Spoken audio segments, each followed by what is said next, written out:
Hello, I'm your Autism Whisperer, and welcome to my first video explaining a technique that is so easy and so effective to use with children with or without autism.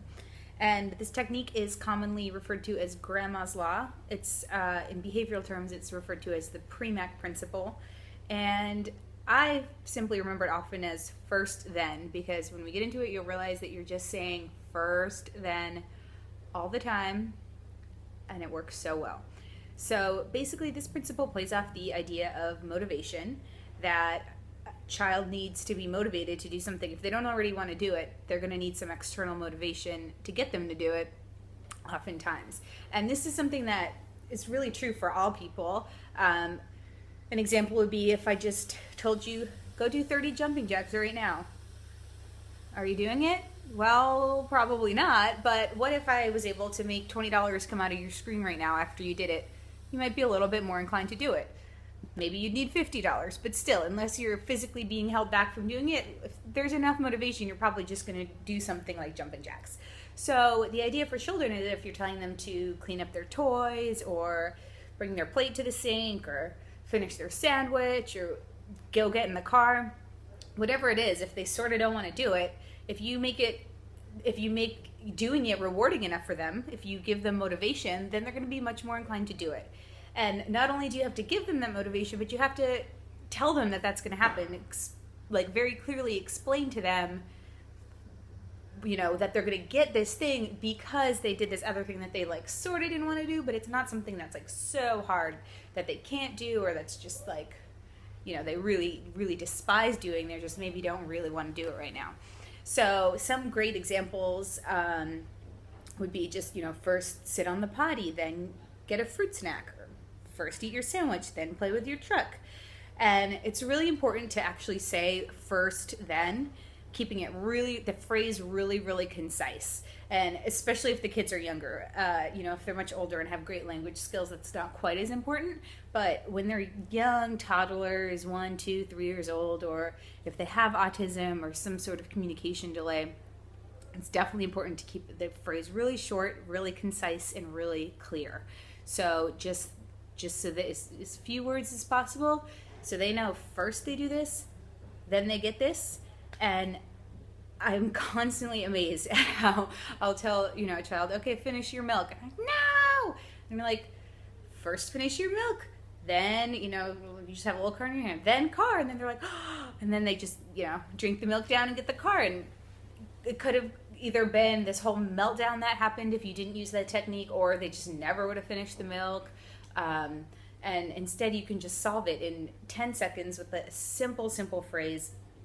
And then the child's in a happy mood too. They just got something that they wanted. You're in a happy mood. You got what you wanted. It's just extremely effective. A couple of things to keep in mind is when the child is younger, the time that they have to wait for the reward, so for you to provide the then after they've completed the first, needs to be really, really minimal, or else they'll be distracted, they'll be thinking about something else. They won't even put together that the reason they got something, you know, maybe you were going to go read a book anyways, and they won't realize that they got the book because they did something else. You have to provide it very quickly. Really within 5 seconds is ideal, but you know, as close to that as possible that you can. If you have a little like tangible toy, or maybe you have a little fruit snack that they can eat, whatever you have, try to have it with you when you say the phrase, or like, you know, pretty close to you, so that when they actually comply, you can give them the reward right away. That will subconsciously even teach them that you mean what you say. When you say that you're going to give them something, you really do it. Because if you do it in 5 minutes, to them that might seem like you didn't do it when you said you did. Even if they're not consciously thinking all of those thoughts, they will learn that they get a positive reward from doing something that they don't really want to do if you do follow through quickly with what you say. For older children, you can be a little more lenient on this. Like an example would be if you're playing at the park and they don't want to go and you told them to get in the car, you could say, oh, if you get in the car right now, or ideally you can give a more concrete, like if you get in the car in 1 minute, within 1 minute, then we'll stop for ice cream on the way home. If you have a kid that's 8, 9, 10, that's probably fine. They're going to probably understand, that the ice cream is a result of getting in the car quickly. Just make sure if they do throw a huge tantrum and it takes them 10 minutes to get in the car, that then you don't reward them with the ice cream, because then they're going to learn that they don't actually have to listen to you and do what you say to get the ice cream. So make sure you only provide the reward when they actually held up their end of the bargain. But with kids that age, you probably can, the delay can be more like 5 or 10 minutes, but I wouldn't recommend doing that regularly, and definitely not with with a toddler, 3-4 years old. If you say that, they still might not actually make the connection that the ice cream is a result of them following directions earlier at the park.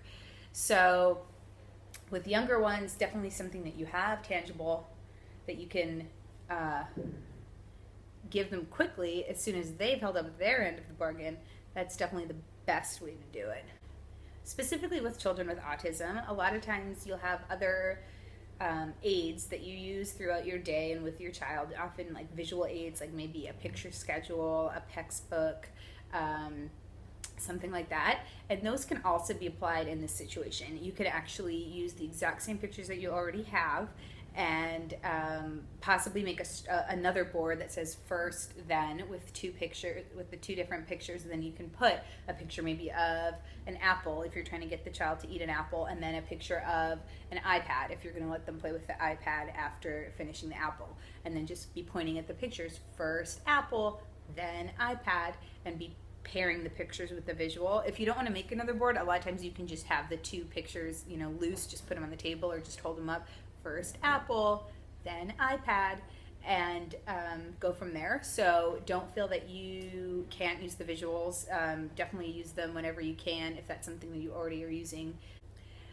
And it's possible that you first try the strategy and the child just says no again.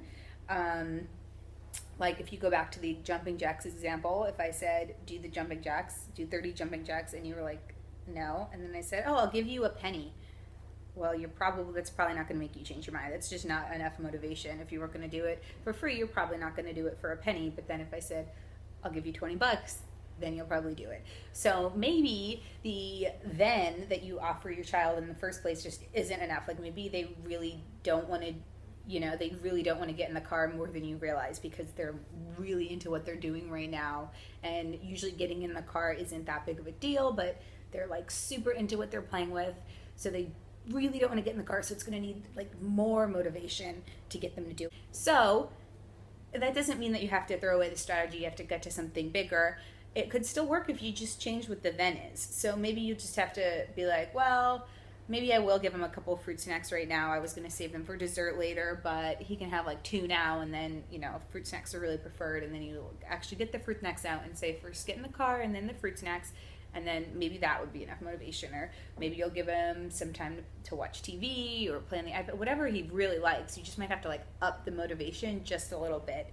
And of course, you know your child best, or the child that you're working with best. So whatever preference assessments you use to realize what really is motivating for the child at the time, which, does change from day to day and moment to moment, you have to make sure you have something motivating. That's the most important part of this.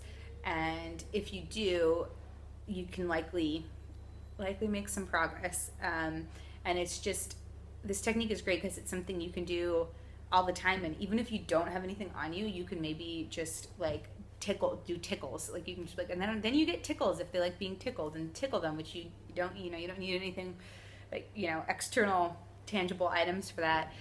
So you can get creative with it if you need to. Just keep mixing it up. And it's great because so many techniques require like pre-planned visual aids, schedules, or something written out. But this one, if some little thing comes up that you think your kid always does, and then for some reason they're not right now, then you can just use this sort of on the fly. Especially like sometimes a good technique is to keep just little baskets through like in a couple rooms in your house, maybe even in the car, that just has a few like little trinkets or something, and you can even reuse them after your kid's gonna be done with it in 2 minutes. Just put it back in the box and just have like a few little toys, so that you don't have to constantly be thinking about having a reward. Like you'll just have some stuff in there, like if it's could be an edible, could be stickers. Stickers are great. Kids love them. It could be like a thing of bubbles, and you just blow bubbles for a few minutes. But just if you have things like that throughout the house, which you probably already do, if you have toys all over your house anyway, then you can just kind of look around, think, know you have those there, and like, oh, first, and then see what's in the bag, and use that as the then to help motivate them.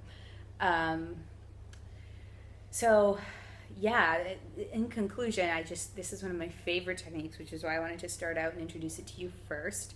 You can start using it right away, which is what I really want my techniques that I share to be pretty easy, something that's not hard to understand.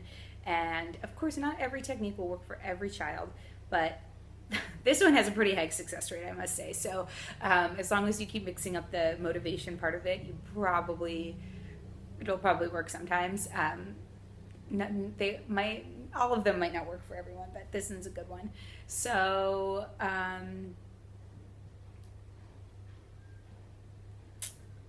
good luck. Try it out, and if you have any questions, be sure to leave them in the comments. Thank you.